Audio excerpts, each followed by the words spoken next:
Hello，大家好，又係我貓咖啡店主。呢兩個禮拜都唔係咁開心，因為陪咗我10年嗰隻狗突然之間抽筋，抽咗2次，隔咗3個鐘頭，第2次就救唔返。咁我都帶咗佢去醫院㗎啦，醫生都話唔知咩事。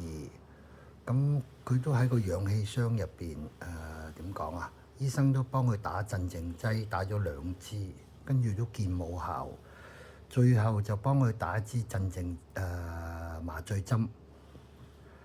打完之後佢抽筋就停咗，雖然係停咗，但係個醫生話心跳同呼吸都一齊停埋，真係好唔開心。咁另外今日又有隻我救咗佢應該係半年度啦，隻貓應該都超過10歲㗎啦。咁2個禮拜之前我發覺佢隻耳仔嗰度好似黃黃地色，咁我開頭以為黃疸病啦，咁啊帶佢睇醫生。咁醫生幫佢驗完血之後話佢嗰個唔知咩嚟㗎，唔記得咗乜嘢。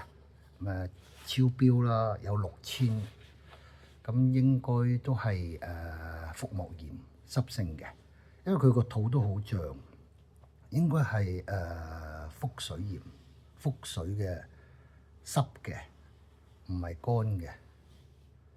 咁係咯，真係有時救呢啲街貓，唔知係救咗佢抑或害咗佢。如果佢喺出邊可能唔使死，俾我救咗之後，可能佢點講啊？唔係咁開心。咁啊，突然間腹膜炎，因為 FIP 好似話都係即係啲精神有壓力啊，點 stress 啊，佢哋日文叫做而引發出嚟嘅。每一隻貓都有呢個 FIP，但係發定唔發嘅啫。咁發咗都係冇藥，都冇藥救㗎啦。大概捱咗2個禮拜咯，由我發現到今日，所以真係唉好唔開心啊！今日我都唔想啲貓咁多係咯過身，連續2個禮拜，上個禮拜就隻狗，今個禮拜就隻貓。咁我而家仲有一隻貓就黑白貓，咁應該就冇乜事，可能係水炎。咁水炎係乜嘢？咁我都唔係咁清楚，但係就會好容易復發咯。即係譬如你見到佢好返之後，佢又會唔知過1年後又會復發，咁又唔肯食飯，咁啊好靜咁成日坐喺度，即係喺個籠入邊唔出嚟嘅。因為我屋企都擺咗幾個籠喺度，即係有啲貓想休息，佢哋自己會跳入啲籠入邊，即係冇乜其他貓會打攪佢。係咯，咁而家嗰隻貓，而家呢隻貓就有病咯，睇下有冇嚇，我咪一路餵嘢佢食咯。即係想佢食肥翻少少咯，因為佢條尾龍骨，即係背脊嗰條骨摸落去咧，都係突咗出嚟嘅。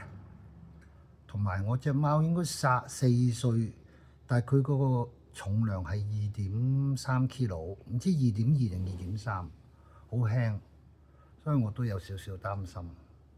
嗰隻貓都係喺條街度，喺馬路側救翻佢嘅。一隻貓喺條馬路嗰度，咁我見到佢又唔喐，跟住我抱翻佢屋企咯。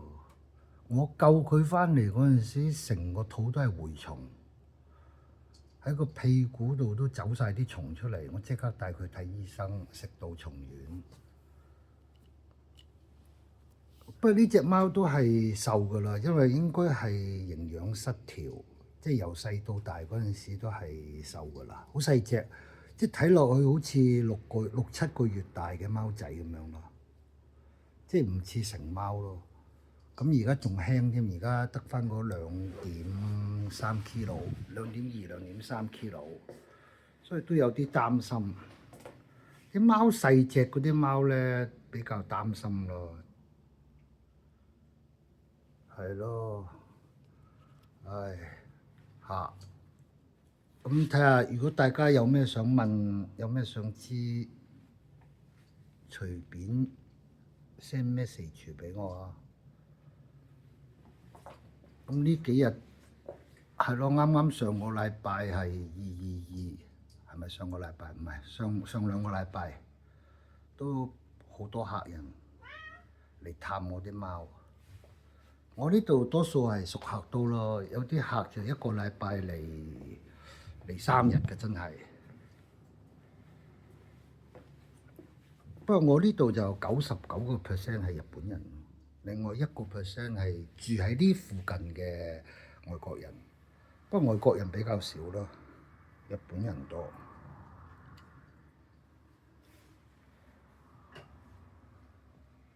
開頭以為做貓咖啡好開心，其實都唔係咁開心。睇見佢哋走嘅話，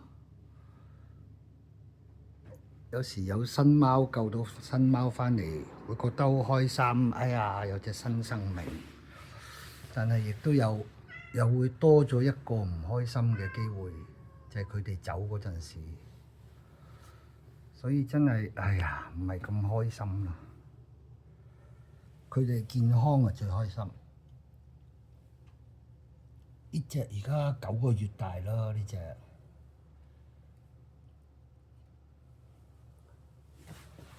呢隻我喺農場嗰度，即係日本啲菜田嗰度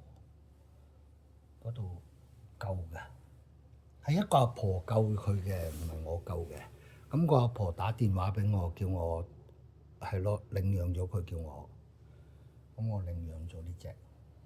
呢隻仔嚟㗎，好嗲人㗎。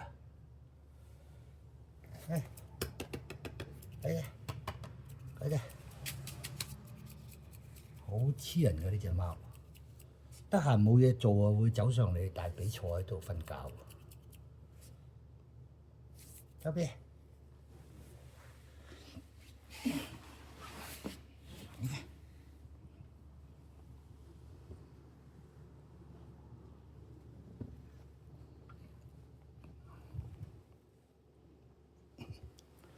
OK，今日講住咁多先啦，希望大家多啲支持啊！我嘅下半生係為貓服務，可能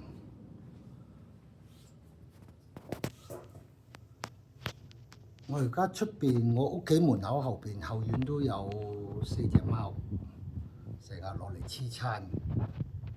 不過我唔敢救，因為佢呢啲係大貓，所以我驚佢哋有病，有 AIDS 啊，或者有咩會打交，所以我唔係好敢救咯。但係我喺出邊養咯。OK，講住咁多先，多謝收睇，拜拜。